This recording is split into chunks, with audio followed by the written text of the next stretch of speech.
Hello students. तो अभी हमने प्रीवियस लेक्चर में ख़त्म कर दिया था सोलर सेल। सोलर सेल के बाद जो नेक्स्ट स्पेशल पर्पस डायोड है वो है LED, light emitting diode. In short आपने एलईडी ये नाम कई बार कई जगह पे सुन लिया होगा। तो मैंने जैसे पहले भी बताया था कि एक डायोड के जो बेसिकली डोपिंग कॉन्सेंट्रेशन है, टाइप ऑफ इम्प्योरिटी है, देन साइज़ है, इनको अगर आप थोड़ा थोड़ा चेंज करते हो तो आपको अलग अलग जैसे मैं बोल सकता हूँ अलग अलग प्रॉपर्टीज़ के डायोड मिल जाते हैं। तो उसमें से एक है लाइट एमिटिंग डायोड। हालांकि इसका वर्किंग प्रिंसिपल बहुत सेम है और इसमें सबसे मेन बात ये जानना ज़रूरी है कि फोटो डायोड जो है वो हम रिवर्स बायस में यूज़ करते हैं। Yes, photo diode is the only diode which we use in reverse bias. There is also one more diode that is zener diode, but वो आपके सिलेबस में अभी नहीं है, 2021 के सिलेबस में वो नहीं है। So only photo diode is the diode which is used in reverse bias. Solar cell की बात करें तो सोलर सेल खुद एक बायस है, उसे किसी भी एक्सटर्नल बायसिंग की ज़रूरत नहीं है, वो खुद एक सप्लाई है, तो उसे एक्सटर्नल बायसिंग की ज़रूरत बिल्कुल नहीं है। एलईडी जो है, लाइट एमिटिंग डायोड जो है, उसे हम फॉरवर्ड बायस में कनेक्ट करते हैं। सो ये है आपका पीएन जंक्शन,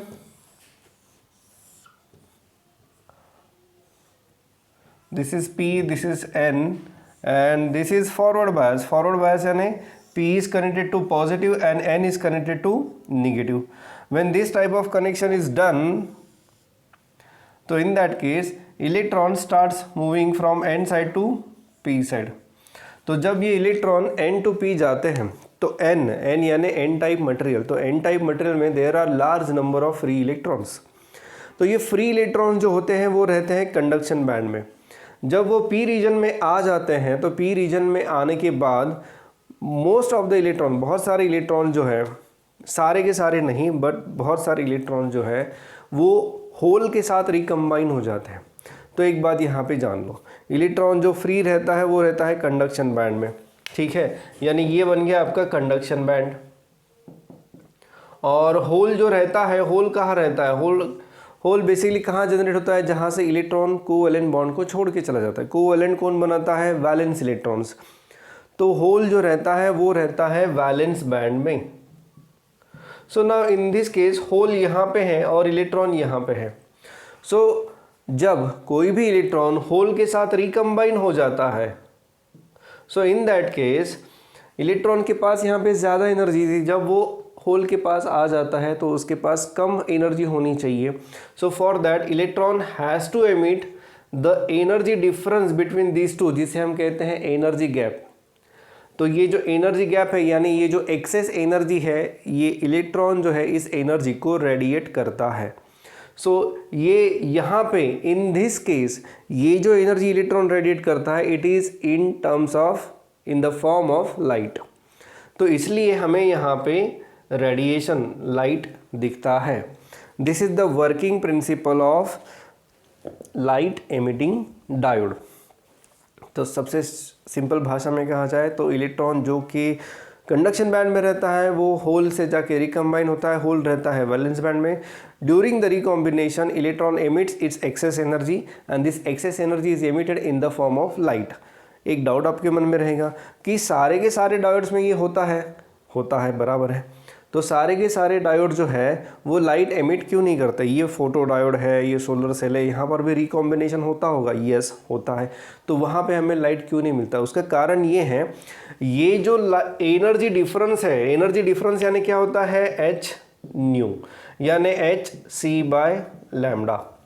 अब कई जगह पे ये जो है ये मैटर करता है, यानी एनर्जी डिफरेंस जो है दैट डिपेंड्स ऑन लैम्डा। तो जो एनर्जी डिफरेंस है, या फिर मैं ये कह सकता हूँ कि the lambda depends on energy difference. तो ये जो एनर्जी डिफरेंस है ना, ये ज़रूरी नहीं है कि हमेशा विजिबल स्पेक्ट्रम में आ जाए।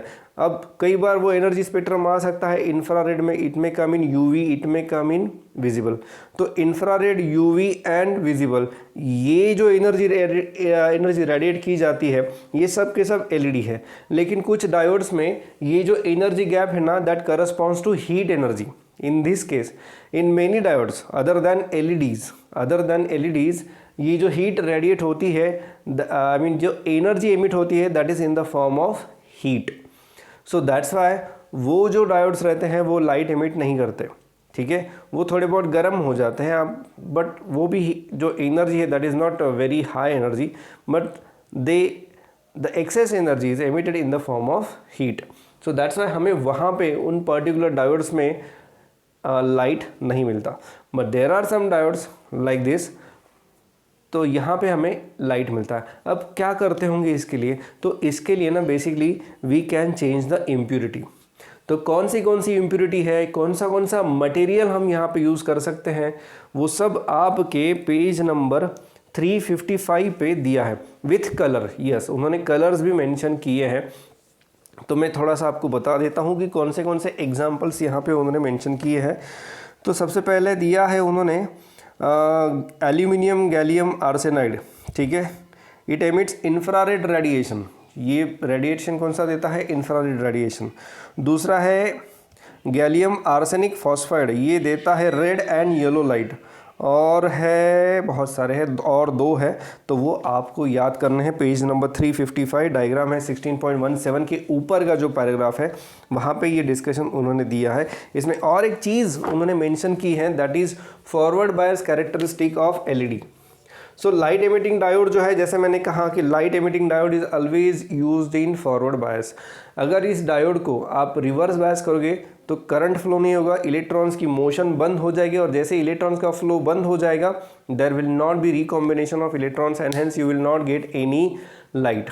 सो for this purpose diode is always, I mean LED, जब आपको एलईडी से लाइट चाहिए, whenever you want to glow that LED, आपको उस एलईडी को फॉरवर्ड बायस में कनेक्ट करना पड़ेगा। जब आपको एलईडी बंद करना है तो आप उसे रिवर्स बायस कर दो। सो फॉरवर्ड बायस कैरेक्टरिस्टिक जो है एलईडी की, वो ऐसी दिखाई है आपके बुक में, जो फिगर मैंने अभी आपको बताई थी, फिगर नंबर है 16.17। तो ये डायोड ही है। तो ये जो डायोड की कैरेक्टरिस्टिक्स है ये similar to normal PN junction diode की तरह ही आपको मिलेंगी इस तरह से। एक बात मैं आपको बता दूं जो शायद आपकी टेक्स्ट बुक में नहीं दी है, वो ये है कि diode starts conducting after 1.5 volt average voltage. हर एक डायोड का थोड़ा अलग अलग होगा depending on the impurity and colour वगैरह वगैरह, but average on an average देखा जाए तो ये जो एलईडीज होते हैं they starts conduction after 1.5 volt. Silicon diode, normal silicon diode जो है it starts conducting after 0.7 volt. Normal germanium diode जो है it starts conducting after 0.3 volt. और एलईडी जो है जिसमें मटेरियल थोड़ा सा अलग किया जाता है, इम्प्योरिटी थोड़ी अलग रहती है, so this LEDs on an average they starts conducting after 1.5 volt. एक और प्रिकॉशन मैं आपको बता देता हूँ कि इसको ज़्यादा फॉरवर्ड बायस वोल्टेज नहीं अप्लाई करते, यानी 5 वोल्ट ठीक है, बट अगर आपका वोल्टेज कुछ ज़्यादा ही बढ़ गया तो इन दैट केस आपका एलईडी जो है फॉरवर्ड बायस में भी जल सकता है, इट में गेट डैमेज, क्योंकि ये एलईडी जो है वो थोड़े ज़्यादा सेंसिटिव होते हैं। अब बात करते हैं एडवांटेजेस ऑफ एलईडी। तो एडवांटेजेस ऑफ एलईडीज़ जो है वो कुछ ऐसे हैं कि दे आर रगड़, उनको ज़्यादा पावर सप्लाई की ज़रूरत नहीं पड़ती। जैसे मैंने कहा कि 5 वोल्ट के बाद वो जल जाएंगे, यानी जो पावर सप्लाई है वो बहुत कम चाहिए। आपके अगर पुराने बल्ब आप देखोगे फिलामेंट बल्ब, तो उनको 230 वोल्ट चाहिए, उसमें भी जो लाइट इंटेंसिटी आपको मिलेगी वो बहुत कम मिलेगी। तो उसके लिए आपको 100 वाट 150 वाट के बल्ब लगाने पड़ते थे उस वक्त। ये अभी भी ये बल्ब मिलते हैं, अभी नहीं मिलते ऐसा नहीं है, बट उनका पावर कंजम्पशन बहुत ज़्यादा होता था। On the other hand LEDs का जो पावर कंजम्पशन है वो बहुत ही कम है। दे आर रगड़, ये सॉलिड स्टेट डिवाइस है। बनते किससे है, बेसिकली ये जो मटेरियल मैंने अभी आपको बताया ये बहुत ही रगड़ मटेरियल है, तो ये एलईडी गिरेगा तो भी टूटेगा नहीं, क्योंकि उसमें ना कोई ग्लास रहता है ना कोई फिलामेंट रहती है। So these materials are very rugged. Next is as soon as you give them supply, LED will glow. कैसे?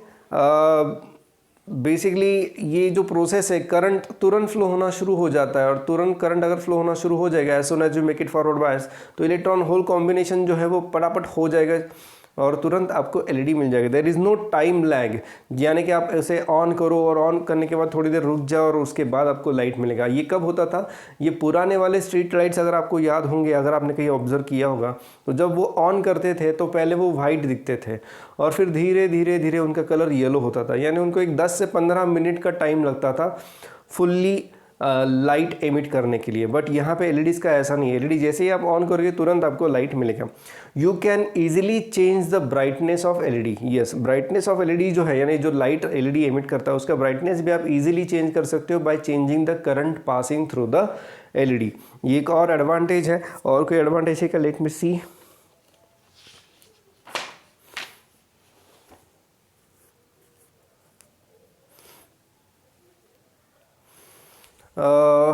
कुछ कहा है उन्होंने कि एनवायरमेंटल फ्रेंडली है, तो यस ये थोड़े बहुत एनवायरमेंटल फ्रेंडली है क्योंकि हीट नहीं करती है। जब भी ये लाइट एमिट करते हैं तो there is no heating effect. Filament वाला बल्ब अगर आपको याद होगा तो वो बल्ब बहुत गर्म हो जाता है, अगर आप उसको ऑन करते हो 10-15 मिनट के लिए भी उसे आप ऑन रखते हो और हाथ लगाओगे तो वो बहुत गर्म होता है, हाथ लगाना थोड़ा मुश्किल हो जाता है उसको। सो ये यहाँ पे नहीं है, एनर्जी इफिशिएंट है, जैसे मैंने कहा कि they will not consume much power, ये एक बात है। वर्किंग आवर्स उसके बहुत ज़्यादा है, उसका जो लाइफ है वो भी बहुत ज़्यादा है एलईडीज़ का। तो कुछ एडवांटेजेस यहाँ पे दिए हैं इस प्रकार से, ये आपको देखने पड़ेंगे। आपको क्वेश्चन आ सकता है right the advantages of LEDs. तो जितने एडवांटेजेस दिए हैं फ्रॉम पेज नंबर 355 टू 356 ये आपको याद करने पड़ेंगे। दूसरा है disadvantages of LED. Yes, disadvantages भी है। पहले उन्होंने कहा है कि द हैजार्डस ब्लू लाइट, तो हैजार्डस ब्लू लाइट यानी यूवी रेज के बारे में वो बोल रहे हैं। तो सम एलईडीज़ जो है दे मे एमिट अल्ट्रा वायलेट रेडिएशंस, तो उससे थोड़ा सा बच के रहने के लिए वी में कवर देम, बट ऐसा कभी देखा नहीं गया क्योंकि ये जो इंटेंसिटी ऑफ लाइट है ना ये बहुत ही वीक रहती है जो एलईडीज़ एमिट करते हैं।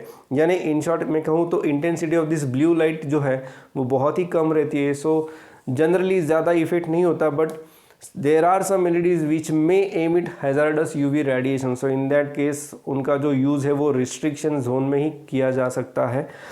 यूवी रेडिएशंस के लिए आप जैसे आपका आरओ है, लिक्विड वाटर प्यूरीफायर, तो उसमें भी ये यूवी रेडिएशंस यूज़ करते हैं, तो वो थोड़ा सा उससे अलग रहना ज़रूरी है। Next is temperature dependence. Temperature dependence का ज़्यादा इफ़ेक्ट हम नहीं देखते हमारे नॉर्मल लाइफ में। अभी हम हर जगह पे एलईडीज़ यूज़ करते हैं, तो विंटर में, समर में या मानसून में टेम्परेचर वेरिएशन बहुत ज़्यादा होता है, but there is no effect on LEDs. तो भले ही टेम्परेचर वेरिएशन है उसमें, उसकी वजह से एलईडीज़ की जो प्रॉपर्टीज़ है वो चेंज हो सकती है। प्रॉपर्टीज़ यानी क्या, ये तो सेमीकंडक्टर मटेरियल है और सेमीकंडक्टर में इलेक्ट्रॉन होल पेयर जनरेट होते रहते हैं। किसकी वजह से? They are generated because of external thermal energy. तो अगर एक्सटर्नल टेम्परेचर, एम्बियंट टेम्परेचर अगर चेंज हो जाता है तो ये थर्मल एनर्जी भी कम ज़्यादा हो सकती है, जिसकी वजह से कंडक्टिविटी पे थोड़ा सा असर गिरेगा। बट नॉर्मल डेली रूटीन में जो आप एलईडीज़ यूज़ करते हो उसमें कोई कुछ खास फ़र्क नहीं पड़ेगा। हाँ, अगर आप बहुत सेंसिटिव जगह पे, सेंसिटिव सर्किट पे काम कर रहे हो, ठीक है, जहाँ पे करंट कांस्टेंट रहना बहुत ज़रूरी है through the LED, in that case it में अफेक्ट। बट ऐसी बहुत कम जगह है जहाँ पे हमें ये इतना ज़्यादा सेंसिटिविटी को कांस्टेंट रखना पड़ेगा।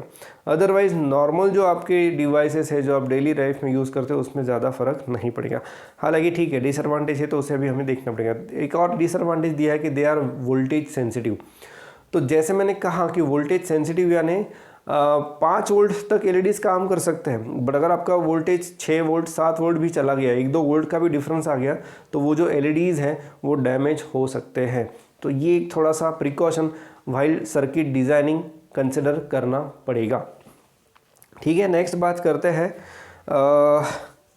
Applications of LED. अब ये जो एप्लीकेशंस ऑफ एलईडी ना एक बार पढ़ लो, क्योंकि ये सारे एप्लीकेशंस हमने फोटो डायोड में यूज़ कर लिया है, क्योंकि फोटो डायोड अकेला काम नहीं करेगा, फोटो डायोड एलईडी के साथ ही काम करेगा in most of the application. हाँ, अगर आपको सिर्फ सनलाइट इंटेंसिटी मेजर करनी है तो सनलाइट इंटेंसिटी के लिए आपको एलईडी की कोई ज़रूरत नहीं है। इन दैट केस अकेला एक फोटो डायोड काफ़ी है। But there are many application जो मैंने आपको पिछली बार बताई थी पिछले लेक्चर में, जैसे काउंटिंग मैकेनिज्म है, बर्गलर अलार्म है, तो इनमें आपको एलईडीज़ की ज़रूरत पड़ती है विथ फोटो डायोड। एक एप्लीकेशन आपने शायद देखी होगी कई बार, आपने वेइंग स्केल अगर देखा है तो वेइंग स्केल में आपने 7 सेगमेंट डिस्प्ले इस प्रकार से देखे होंगे, या फिर ट्रैफिक सिग्नल पे भी इस तरह के डिस्प्लेज देखे होंगे। तो ये जो डिस्प्लेज है ना, ये बनाए जाते हैं यूजिंग एलईडीज़। तो ये जो एक डिस्प्ले है इसमें 7 एलईडीज़ यूज़ करते हैं, 1 2 3 4 5 6 7। इस डिस्प्ले को कहते हैं 7 सेगमेंट डिस्प्ले। यस, इसे कहते हैं 7 सेगमेंट डिस्प्ले। ये 7 सेगमेंट डिस्प्ले कई जगह पे आपको दिखाई देंगे, सिग्नल पे दिखाई देंगे, वेइंग स्केल पे दिखाई देंगे, there are some laboratory devices, वहाँ पर भी ये डिस्प्ले जो है ये दिखाई देते हैं, और ये बहुत काम में आते हैं और बहुत इजी टू यूज़ है। हालांकि थोड़ा ज़्यादा पावर कंज्यूम करते हैं यहाँ पे, क्योंकि 7 एलईडी एकदम से कंट्रोल करने पड़ते हैं। बट एनीवे, ये भी आप यूज़ करते हो, ये भी एक एप्लीकेशन है। हालांकि ये मेंशन नहीं की है, दिखाई नहीं दे रही, बट डिस्प्ले ऐसा कहीं तो मेंशन किया है आपके एप्लीकेशंस में। तो डिस्प्लेस, अब डिस्प्ले में कौन से डिस्प्ले आते हैं? ये 7 सेगमेंट डिस्प्ले आते हैं, मोबाइल डिस्प्ले आते हैं। Yes, mobile displays are also nowadays are they are making using LEDs. LED TV आपने देखा हो, तो एलईडी टीवी में जो पैनल रहता है टीवी का, उसमें एरेज ऑफ एलईडीज़ लगाए रहते हैं। तो एलईडी का जो कलर चेंज होने की जो एक टेंडेंसी यूज़ की जाती है, यानी कलर चेंज होने की टेंडेंसी नहीं है, वो बनाए जाते हैं इस तरह से कि you can change the colour of light emitted by that LED. अब इसके लिए ना एक स्पेशल एक एलईडी है RGB करके, रेड ग्रीन ब्लू। अब आपको ये पता होगा कि रेड ग्रीन ब्लू का कलर कॉम्बिनेशन अगर हम थोड़ा सा चेंज करते हैं तो you can make number of colours. तो ये RGB एलईडी जो है ना, ये कई जगह पे यूज़ करते हैं, so that you can change the colour of the light emitted by light emitting diode. तो चलिए, कुछ एप्लीकेशंस अभी हमने डिस्कस कर ली हैं, और इसी के साथ ये स्पेशल पर्पस डायोड जो है ये टॉपिक यहाँ पे ख़त्म हो जाता है। बट कोई भी डाउट है आपको तो आप ये डाउट पूछ सकते हो कभी भी। अब तो स्पेशल पर्पस डायोड्स हमने कौन से देखे? तो स्पेशल पर्पस डायोड्स में हमने देखा फोटो डायोड, देन उसके बाद देखा हमने सोलर सेल, और उसके बाद हम देख रहे हैं अभी लाइट इमिटिंग डायोड। तो इसके ऊपर थोड़े बहुत क्वेश्चन, इसकी एप्लीकेशंस क्या है, उसके एडवांटेजेस क्या है, डिसएडवांटेजेस क्या है, ये कुछ क्वेश्चंस आपको आ सकते हैं।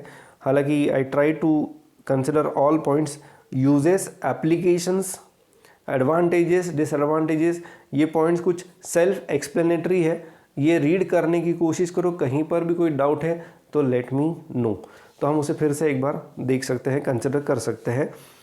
अब बढ़ते हैं आगे, और आगे का जो पार्ट है that is very very important, and that is nothing but bipolar junction transistor. तो इसे अभी हमें थोड़ा सा डिस्कस करना है।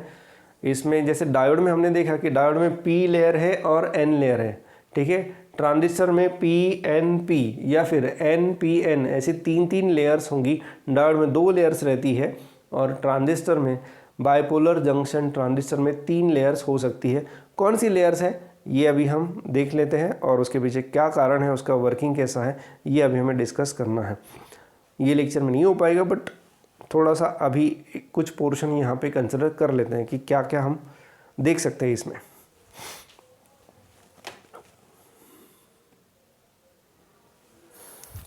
ये जो डिवाइस है बाइपोलर जंक्शन ट्रांजिस्टर, ये बहुत इंपॉर्टेंट डिवाइस है as far as electronic applications are concern. जैसे एम्पलीफायर है, डिजिटल सर्किट्स है, इन सब में ये डिवाइस बहुत ज़रूरी है। इवन कम्युनिकेशन, ये जो पार्ट है इलेक्ट्रॉनिक कम्युनिकेशन, ये डिवाइस की बिना पॉसिबल नहीं है। इसका वर्किंग हमें देखना है कैसे काम करता है, और एक एम्पलीफायर का पार्ट है junction transistor as an amplifier, ये हमें देखना है। और उसके बाद लॉजिक गेट, एक छोटा सा टॉपिक है बट इम्पॉर्टेंट है, बहुत इंपॉर्टेंट, ये पार्ट हमें देखना है। आपके टेक्स्ट बुक में कुछ डायग्राम रिलेटेड करेक्शंस है, वो मैं आपको बता दूंगा यहीं पे कि क्या क्या करेक्शंस है वहाँ पे।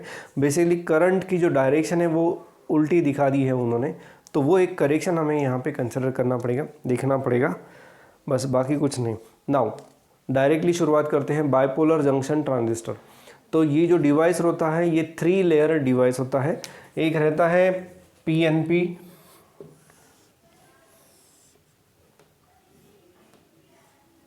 PNP, और दूसरा डिवाइस रहेगा, दूसरे टाइप जो रहेगा इसी डिवाइस में ट्रांजिस्टर, वो है NPN। हम जो पढ़ने वाले हैं वो NPN ही पढ़ने वाले हैं यहाँ पे पूरे चैप्टर में, क्योंकि NPN का डिस्कशन थोड़ा इजी रहता है और समझने में बहुत आसान रहता है NPN as compare to PNP। तो NPN हम यहाँ पे डिस्कस करेंगे, वर्किंग ऑफ NPN। आपके टेक्स्ट बुक में भी उन्होंने वर्किंग ऑफ NPN दिया है, भले ही हेडिंग उन्होंने वर्किंग ऑफ PNP दे दिया है, तो उसके NPN कर देना, मैं कहाँ पे करना मैं बता देता हूँ। तो ये है 3 layer device called as transistor, bipolar junction transistor. अब आगे बढ़ते हैं थोड़ा सा। अब ये जो 3 लेयर्स है ना, इसमें PN है, डायोड में P था और N था, उसको हमने कोई नाम नहीं दिया था। हाँ, कैथोड एंड एनोड ये नाम दिया था शायद से वहाँ पे। यहाँ पे नाम थोड़े अलग हैं। यहाँ पे ना 3 नाम आपको दिखाई देंगे आपके टेक्स्ट बुक में। पहला, ये जो डिवाइस है, ये यहाँ का जो सेक्शन है इसे हम कहेंगे एमीटर। फिर ये जो है वो है बेस, यानी जो बीच की लेयर रहती है ये या फिर ये रहती है बेस। यहाँ पर भी ये एमीटर रहेगा, दोनों में ये एमीटर रहेंगे। ये जो बीच वाला है ये बेस रहेगा and this is collector. The next layer is collector, emitter, base, collector. उन्होंने शुरुआत सिंबल से दी है बट सिंबल्स गलत कर दिए उन्होंने, वो भी मैं थोड़ी देर बाद बताऊंगा सिंबल्स कैसे हैं, क्योंकि पहले हम इसका वर्किंग समझ लेते हैं और उसके बाद सिंबल पे आ जाएंगे। वर्किंग समझ गए तो सिंबल आपको समझ में आ जाएगा। उन्होंने पहले ही सिंबल दे दिया और वो भी गलत कर दिया है। एनीवे, ठीक है। So there are 3 regions in a transistor, emitter, base, collector. अब कुछ इम्पॉर्टेंट कंडीशन सेटिस्फाई होनी चाहिए ट्रांजिस्टर की, तभी वो ट्रांजिस्टर काम करेगा, अन्यथा वो ट्रांजिस्टर काम नहीं करेगा। और ये 2 इम्पॉर्टेंट कंडीशंस क्या है उसे ज़रा जान लो। तो सबसे पहली कंडीशन हम देख लेते हैं कि डोपिंग कॉन्सेंट्रेशन।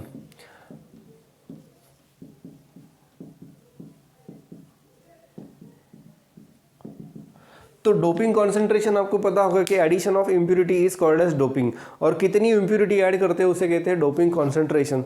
तो यहाँ पे सबसे ज़्यादा डोपिंग कॉन्सेंट्रेशन चाहिए एमीटर में, उसे थोड़ा कम रहता है कलेक्टर में। Emitter, E stands for emitter, यहाँ पे मैं लिख देता हूँ ई, सी एंड बी। मैं थोड़ा शॉर्टकट यहाँ पे यूज़ करूँगा, एमीटर, कलेक्टर एंड बेस।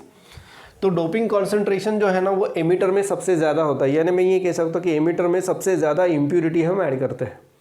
उसके बाद थोड़ा कम रहता है कलेक्टर में। कलेक्टर में डोपिंग कॉन्सेंट्रेशन जो है एज़ कम्पेयर टू एमीटर कम रहेगा, और बेस में बहुत ही कम डोपिंग कॉन्सेंट्रेशन रहेगा। बेस में बहुत ही कम डोपिंग कॉन्सेंट्रेशन रहेगा as compare to E and C, ये याद रख लेना। अब नेक्स्ट बात करते हैं साइज़, एक्चुअल साइज़ उसकी कितनी रहेगी।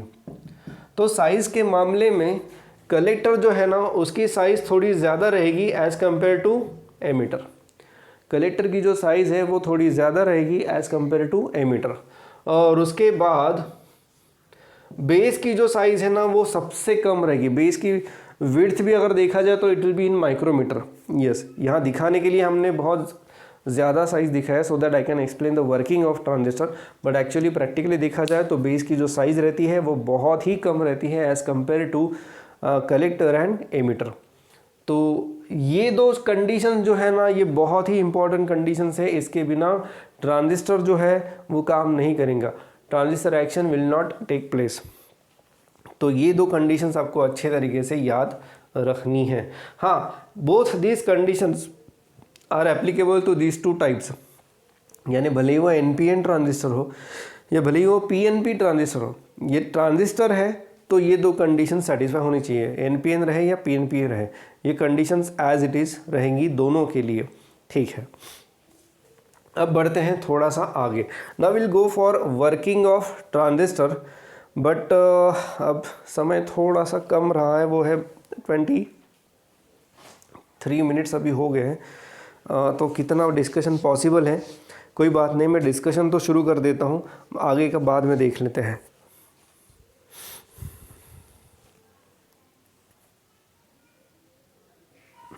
चलिए बढ़ते हैं, थोड़ा सा मैं बताने की कोशिश करता हूँ। अब एक बात आपको यहाँ पे दिखाई दे रही होगी कि कोई भी P और N को अगर आप जोड़ते हो तो वहाँ पे जंक्शन बन जाता है, डिप्लेशन रीजन बन जाता है।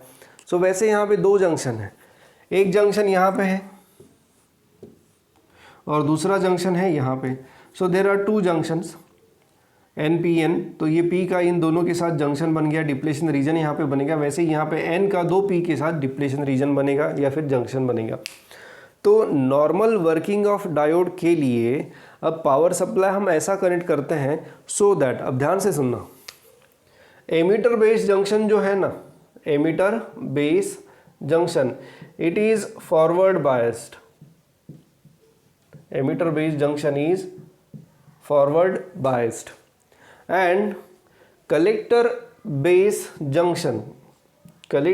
junction is reverse biased।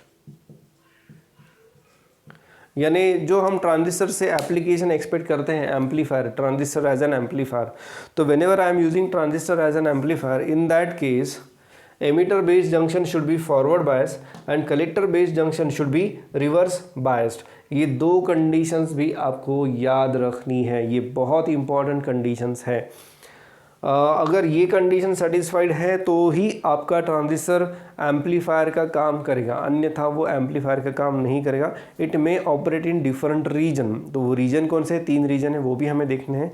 In VI characteristics यानी voltage current characteristics of transistor. तो emitter based junction should be forward bias, collector based junction should be reverse bias. इसे अच्छे तरीके से याद रखना। अब ये forward bias and reverse bias कैसे किया जाएगा उसे ज़रा सा देख लेते हैं with the help of diagram. तो अब मैं ये पूरी डायग्राम्स मिटा रहा हूँ और मैं एक नेक्स्ट डायग्राम ड्रॉ कर रहा हूँ।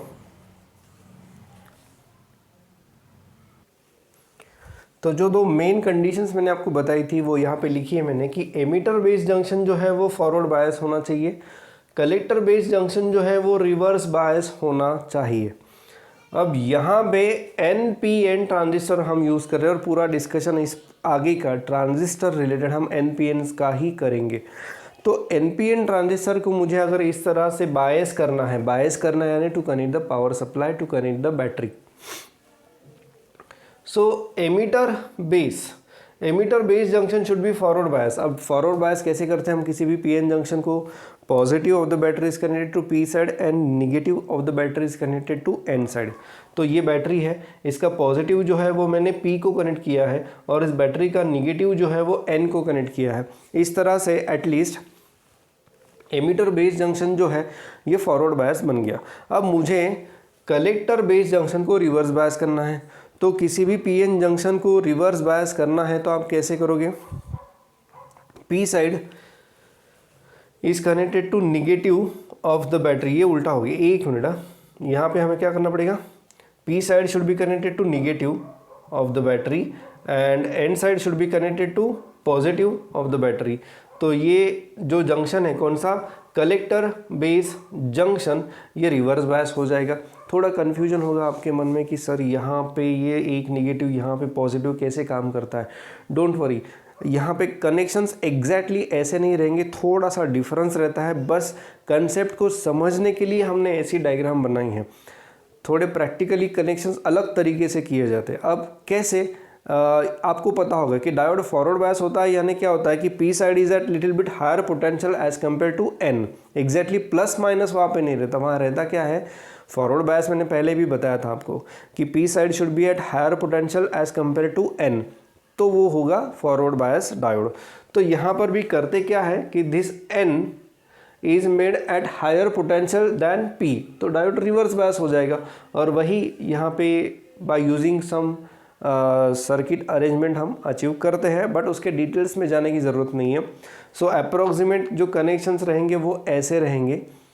अब बढ़ते हैं आगे। अब आगे का जो पार्ट है ना वो हमें देखना है ये कि किस तरह से यहाँ पे करंट फ्लो होगा। पहला डाउट तो आपके मन में ये रहेगा कि यहाँ पे करंट कैसे फ्लो होगा, क्योंकि ये तो रिवर्स बायस है, बराबर है, ये रिवर्स बायस है, बट फिर भी इसमें से करंट फ्लो होगा। और उसके पीछे कुछ कारण हैं, 2 कंडीशंस हैं जो मैंने थोड़ी देर पहले लिखी थी। उन कंडीशंस को मैं एक बार फिर से लिख देता हूँ और यहाँ पे थोड़ा सा रिफ्लेक्शन आ रहा है, उसे भी मैं थोड़ा सा हटा देता हूँ। 1 मिनट दे दो।